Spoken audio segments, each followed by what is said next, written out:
எந்த பணத்தை வைத்து திருமதி சசிகலா அவர்களிடம் ஏலம் எடுத்தாரோ அதிமுகவை, அதே மாதிரி இன்றைக்கி வந்து லீமா ரோஸ் என்ற ஒரு மாற்றினுடைய மனைவி பணத்திற்காக உள்ளே அவரை வேலுமணி கொண்டு வருகிறார் என்பதை சுதாரிச்சிருக்காங்க.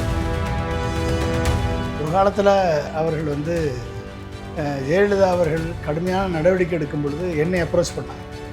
ஜெயலலிதா அவர்களிடம் அப்போ 2011 நான் ஜெயலலிதா அவர்களுக்கு தேர்தல் அறிக்கையெல்லாம் பண்ணி கொடுத்த நேரம் லீமா ரோஸ் அவர்கள் வந்து அவர்கள் மேலே கணவர் மேலே ஆக்ஷன் எடுக்கிறாங்கன்னு சொல்லி என்னை அப்ரோச் பண்ணாங்க.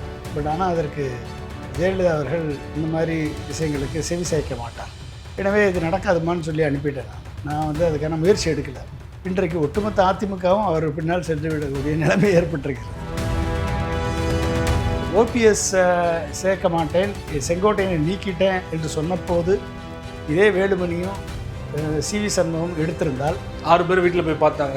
அந்த நேரத்தில் வந்து இவர்கள் முதுகெலும்பை முறுக்கி கொண்டு இவர்கள் வந்து இன்னைக்கு செய்த வேலையை அன்னைக்கு செய்திருப்பார்கள். ஆனால் இன்னைக்கு நானே கேட்டேன், முதுகெலும்பே இல்லையாப்பா, ஒருத்தனு கூட ஒரு ஏடிஎம்கேல ஒருத்தனு கூட முதுகெலும்பு இல்லையா? அப்போ அந்த வேலையை அன்னைக்கு செஞ்சுருந்தாங்கன்னா இன்னைக்கு அதிமுக காப்பாற்றப்பட்டிருக்கு. அதிமுக இந்தளவுக்கு ஒரு தோல்வியை செஞ்சுருக்கு. நீங்கள் வந்து தமிழ் தாய் வாழ்த்து பாடாமல் போ, அதை பற்றி அதிமுகவுக்கு பிரச்சனை இல்லை. எங்களுக்குள்ள பிரச்சனை போயிட்டு எங்கள் பிரச்சனையை தீர்த்து விட்டு எங்களுக்கு அமைச்சர் பதவி கொடுத்துருங்க, நாங்கள் வரல கொள்ளையடிக்கிறோம், அவ்வளோதான்.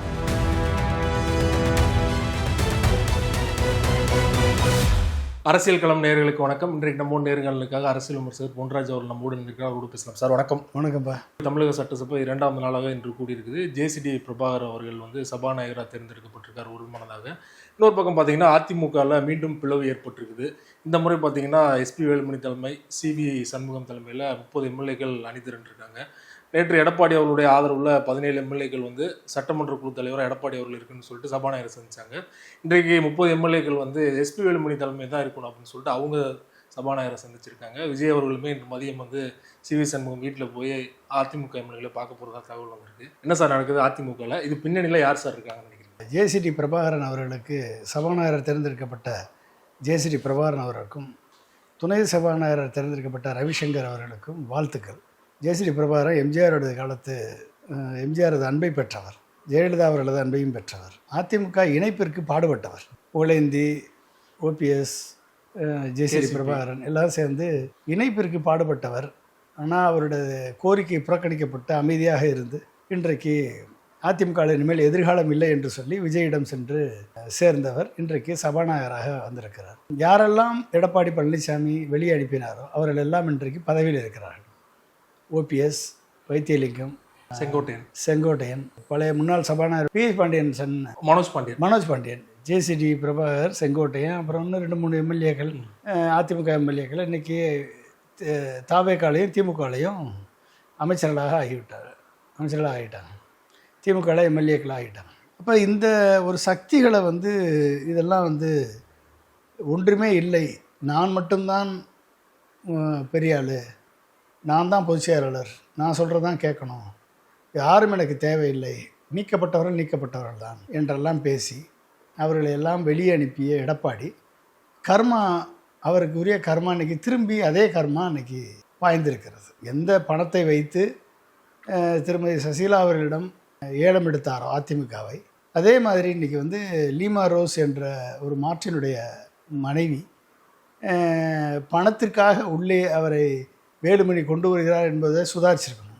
அதிமுக வந்து தொண்டர்களால் உருவாக்கப்பட்ட இயக்கம், யார் வேணாலும் பதவிக்கு வரலாம்னு சொல்லிட்டு 20 கோடி இருந்தால் தான் அவங்களுக்கு எம்எல்ஏ சீட்டு என்று சொல்லி பணக்காரர்களுக்கு மட்டுமே பார்த்து சீட்டு கொடுத்து இன்றைக்கி அந்த லீமா ரோஸ் அவர்கள் வேலுமணி கேம்பில் பேக்ரவுண்டில் இருந்து இயக்குவதாக சொல்லுகிறார்கள். எந்த அளவுக்கு உண்மை நம்மளுக்கு தெரியல. வேலுமணிகிட்ட பணம் இருக்குது. சட்டசபைக்கு முன்னாடி லீமா ரோஸ் அவர்கள்ட்ட பேட்டி கேட்கும்போது என்ன முடிவு எடுத்துருக்கீங்க உங்கள் ஆதரவு எம்எல்ஏ கேட்கும்போது சஸ்பென்ஸ் இருக்குது, பொறுத்திருந்து பாருங்கள் அப்படின்னு உள்ளே போகிறாங்க. இப்போ சஸ்பென்ஸ் இருக்குன்னா அவங்க தான் அதுக்கு சூத்திரதாரியாக இருக்கலாம். இப்போ நேற்று வந்தவர்கள் பணம் இருக்கிறது என்ற ஒரே காரணத்தை வைத்துக்கொண்டு ஒட்டுமொத்த அதிமுகவையும் இன்றைக்கு அழிக்க வேண்டிய சூழல் ஏற்பட்டிருக்கிறது. ஒரு காலத்தில் அவர்கள் வந்து ஜெயலலிதா அவர்கள் கடுமையான நடவடிக்கை எடுக்கும் பொழுது என்னை அப்ரோச் பண்ணாங்க.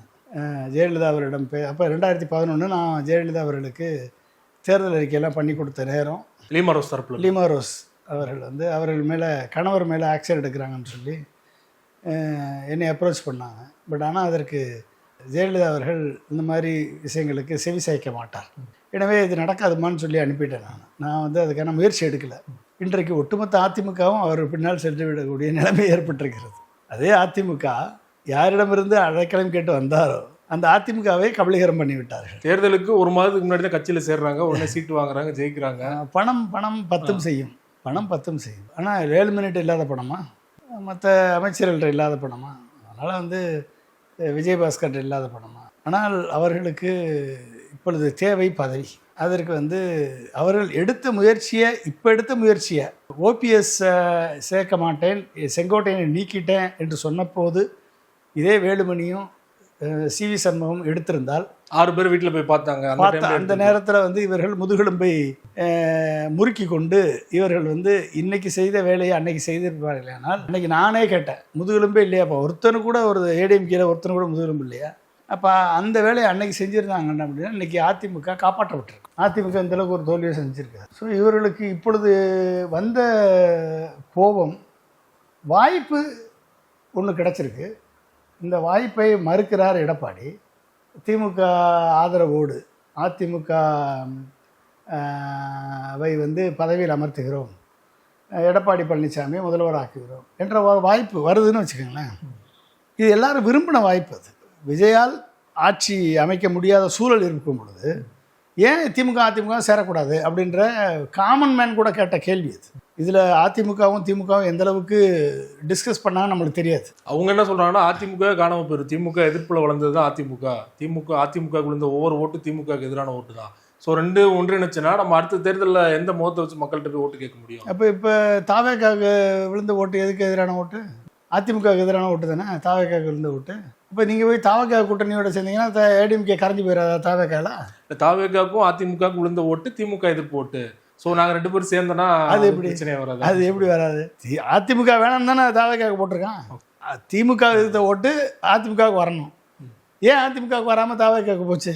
அப்போ உங்கள் மேலே நம்பிக்கையில் தானே போச்சு. அப்போ நீங்கள் அங்கே போகிறதுக்கு பேசாமல் கட்சியை கழிச்சிட்டு அவங்க தாவேக்காலே சேர்ந்துடலாமே. 32 பேர் இருந்தால் போதும்.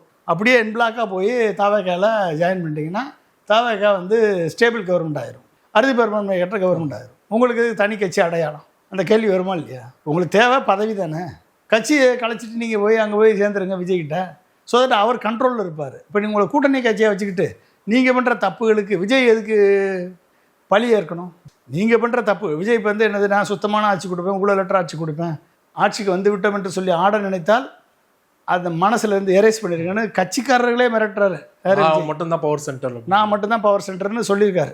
அப்போ இந்த அளவுக்கு வந்து ஒரு நேர்மையான நியாயமான ஆட்சி கொடுக்கணும்னு நினைக்கிறாப்புல.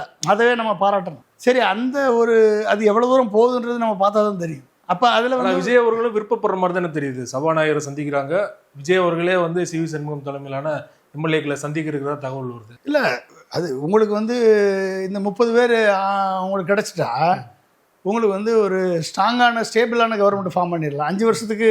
ஏன்னா இப்போ இது எந்த நேரத்தில் இது பிடுங்கிட்டு போகணும்னு தெரியாது. நிபந்தனையற்ற ஆதரவு கொடுத்துருக்காங்க விசிகா, கம்யூனிஸ்ட்டு, ஐஎம்எல்.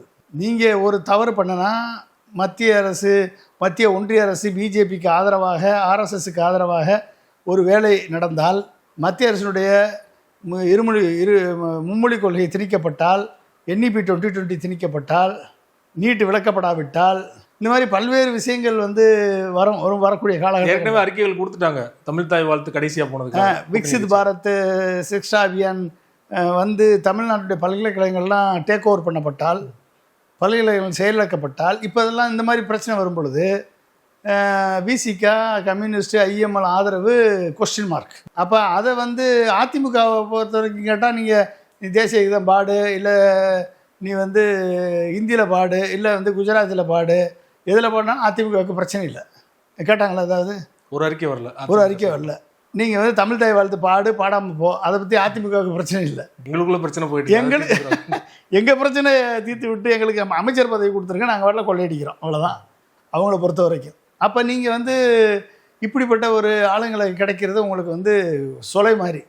அப்போ விஜயை பொறுத்த வரைக்கும் என்னது, இதில் ஒரு நல்ல ஒரு பேரம் பேசி நீ வர்றியா, 32 பேர் கலைச்சிட்டு கட்சியோடு வந்து தாவேக்கால சேர்ந்துருக்கேன், உங்களில் யாருக்கு திறமையான ஆள் இருக்கோ நான் இப்போ பதவி கொடுக்குறேன், தப்பு பண்ணேன்னா உன்னை தூக்கிடுவேன், நீங்கள் தனி பிளாக்காக வச்சிங்கன்னா அவன் எந்நேரமும் வாபஸ் வாங்குவான், பின்னாலையும் போவான். அப்போ அப்படி பண்ணக்கூடாது.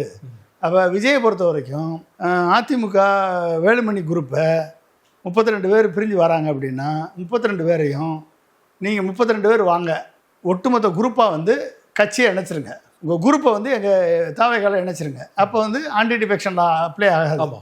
இணைச்சிட்டா they will come directly under the control of Vijay.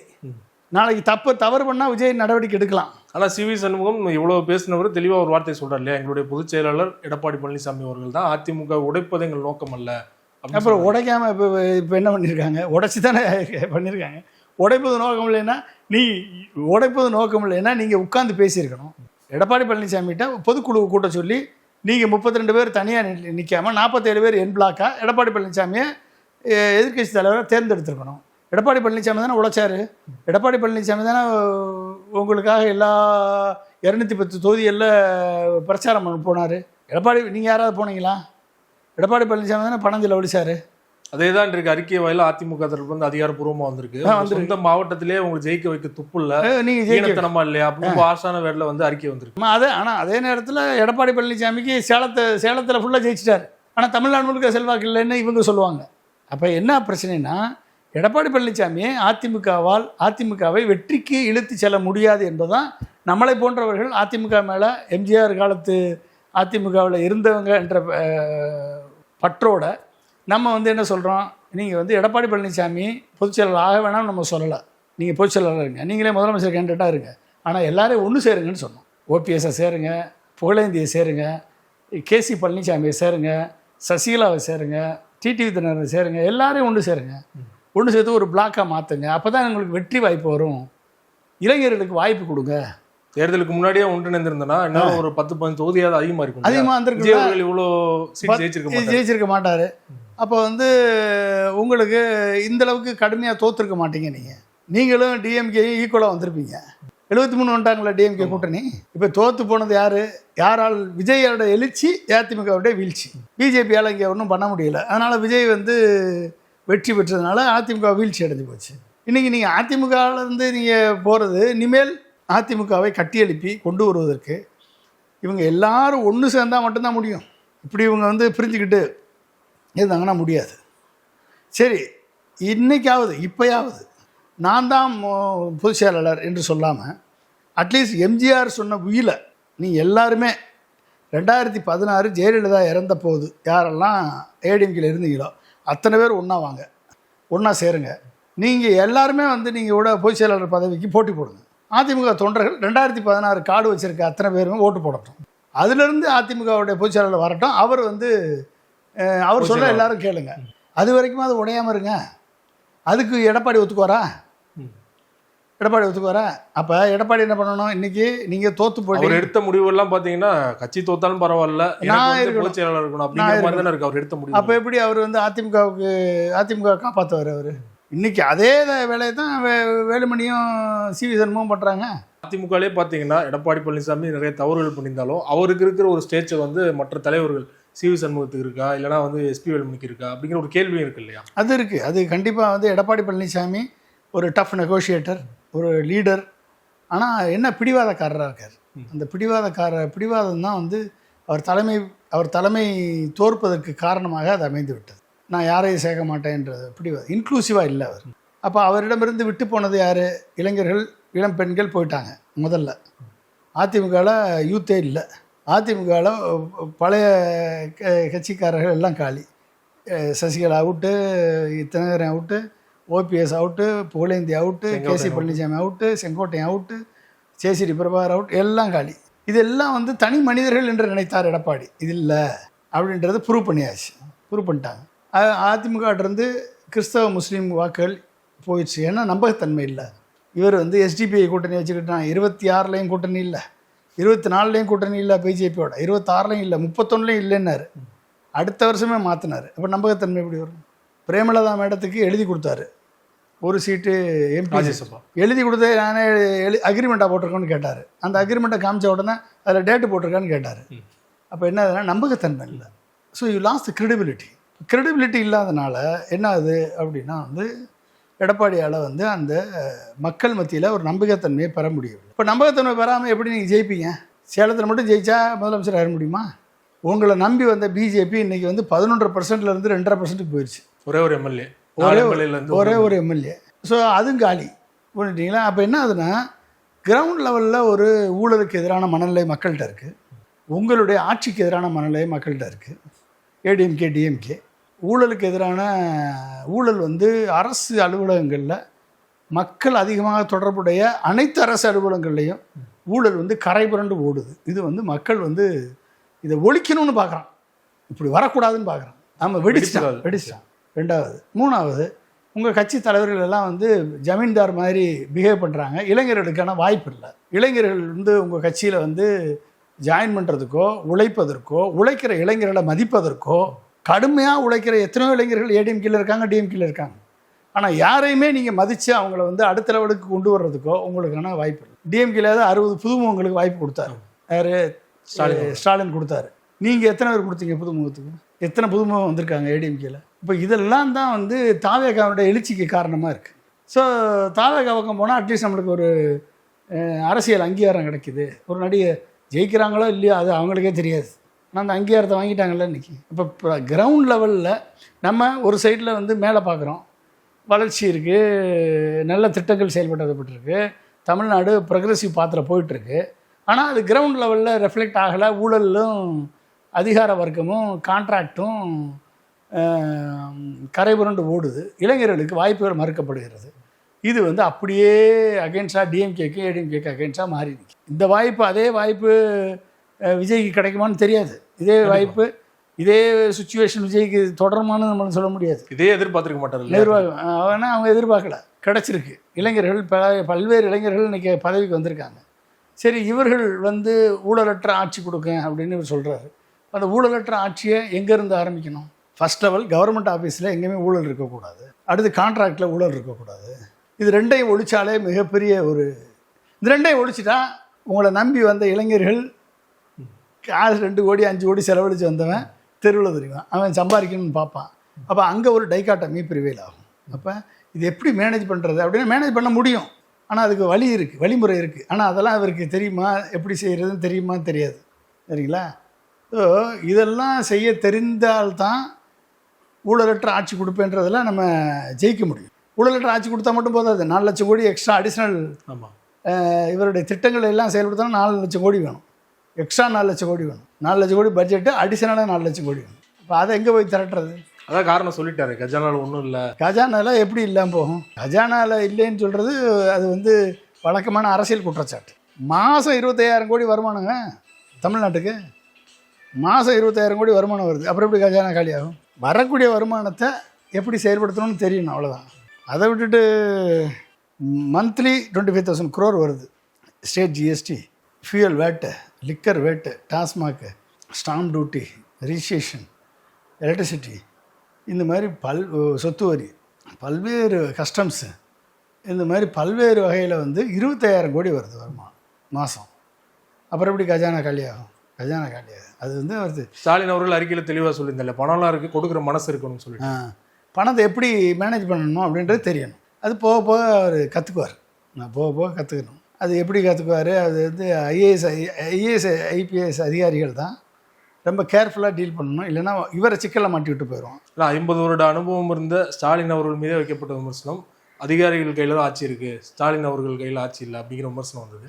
Vijay அவர்கள் அதெல்லாம் எப்படி ஹேண்டில், அதை ஓவர் கம் பண்ணுறது ரொம்ப சேலஞ்சிங்கான டாஸ்க். ஏன்னா அந்த எக்ஸ்பீரியன்ஸ் கிடையாது, அனுபவம் கிடையாது. அது வந்து அதிகாரிகள் வந்து நம்ம நம்புகிற மாதிரியே எல்லாத்தையும் சொல்லுவாங்க, நம்மளை ஒரு சிக்கலில் மாட்டி விட்டு போயிடுவாங்க.